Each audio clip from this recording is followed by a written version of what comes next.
Bismillahirrahmanirrahim. There is another method of solving series circuits. This method is called voltage divider method. Solving a circuit means to figure out its current and voltages values. So I discuss different examples. In the end, I will discuss the comparison between two methods with the help of an example. So let's have a look at example 1. This is the first example I am going to discuss. We need to evaluate the voltage across R1 and R2. First, have a look at its formula.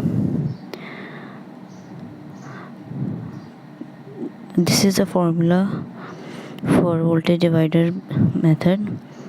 This is Vn, or the voltage across nth resistor, is equal to the value of that resistor, the source voltage, and it is divided by R1, R2 and up to nth resistor, or the total resistance of the series circuit, which is also equal to RT. You can write it as Rn multiplied by V source divided by RT, and RT is equal to R1 plus R2 up to nth resistor.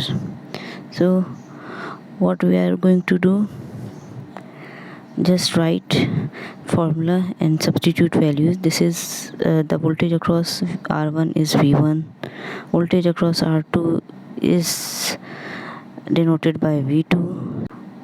V1 is equal to R1 into 10 divided by R1 plus R2. So it comes out to be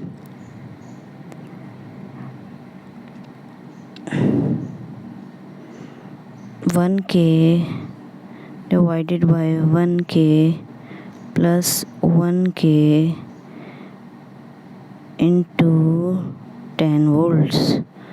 So voltage is equal to 5 volts. Similarly, solve for V2. V2 is equal to R2 into 10 divided by R1 plus R2 is equal to 1K into 10 divided by 1K plus 1K. So V2 is equal to 5 volts. So it is an easy example. Since both resistance have equal values, so the voltage across them is also equal.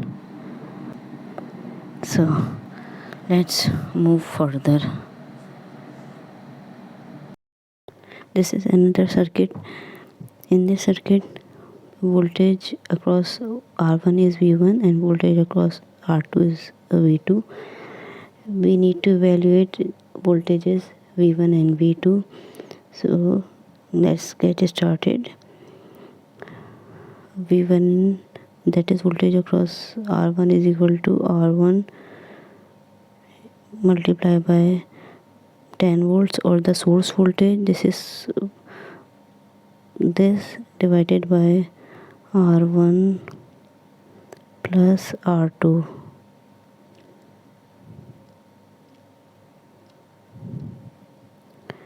So V1 is equal to 6.6 volts. Now for voltage across R2, just replace R1 with R2,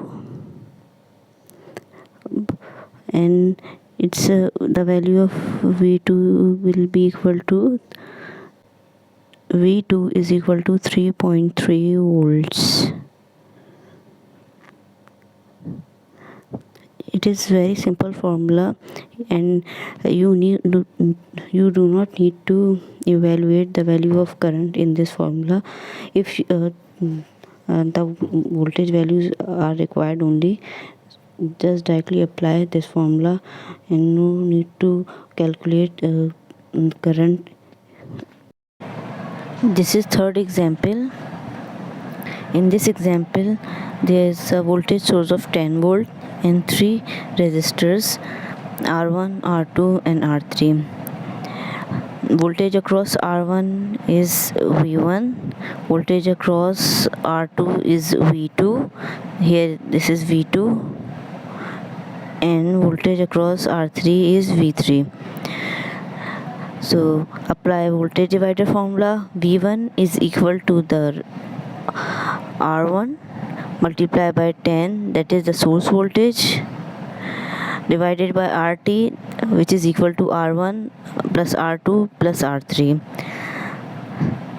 Substituting the values, we get V1 is equal to 1 volt. Similarly, apply the same formula for voltage across R2, that is V2. This is V2 and this will change to R2, and this will also change to V2, and we get 2 volts here. In the same manner, calculate voltage across R3, and its voltage value is going to 7 volts. It is very simple. Here is another example. In this example, we need to evaluate voltage and currents across this resistor. So here is a current source instead of a voltage source, and its value is 20 milliampere. So 20 milliampere is flowing through the whole circuit. 20 milliampere. So we do not need to evaluate the value of current. Directly apply Ohm's law formula. Here it is better to apply Ohm's law formula because it is easy to apply this formula. V1 is equal to I R1, V2 is equal to I R2, and similarly V3 is equal to I R3.